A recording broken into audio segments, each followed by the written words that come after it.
श्री शनिदेवाय नमः. हिंदू धर्मात शनिवार हा दिवस न्यायदेवता शनिदेवाच्या पूजेला समर्पित आहे. असे म्हटले जाते की शनिदेव व्यक्तीच्या प्रत्येक चांगल्या वाईट कृतीचे फळ देतात. शनिदेव जर एखाद्या व्यक्तीवर कोपले तर त्या व्यक्तीला अनेक प्रकारच्या समस्यांना सामोरे जाऊ लागू शकते.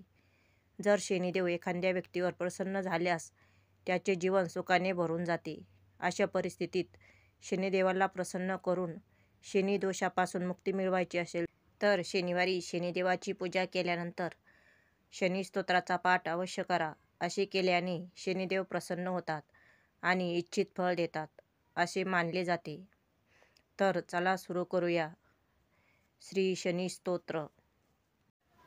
नमः कृष्णाय नीलाय सीतिकंठनिभाय च नमः कालाग्निरूपाय कृतांताये च वै नमः. नमो निर्मांसदेहाय दीर्घश्मश्रुजटाय च नमो विशालनेत्राय शुष्कोदरभयाकृते.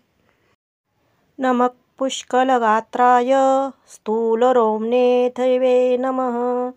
नमो दीर्घाय शुष्काय कालदंष्ट्र नमोऽस्तु ते. नमस्ते कोटराक्षाय दुर्निरीक्षाय वै नमः. नमो घोराय रौद्राय भीषणाय कपालिने. नमस्ते सर्वभक्षाय बलिमुख नमोऽस्तु ते.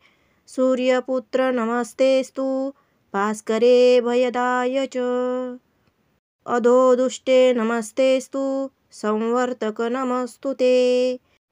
नमो मन्दगते तुभ्यं निस्त्रिशाय नमोऽस्तु ते. तपसा दग्धदेहाय नित्यं योगरताय च नमो नित्यं क्षुधार्ताय अतृप्ताय च वै नमः. ज्ञानचक्षुर्नमस्तेस्तु कश्यपात्मजसूनवे. तुष्टो ददासि वैराज्यं हृष्टो हरसि तत्क्षणात्.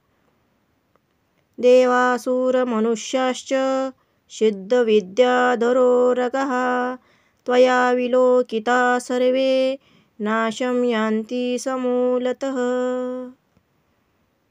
प्रसाद कुरु मे सौरे वारदो भव भास्करे. एवं स्तुतस्तदा सौरी ग्रहराजो महाबलः. श्री शनिदेवाय नमः.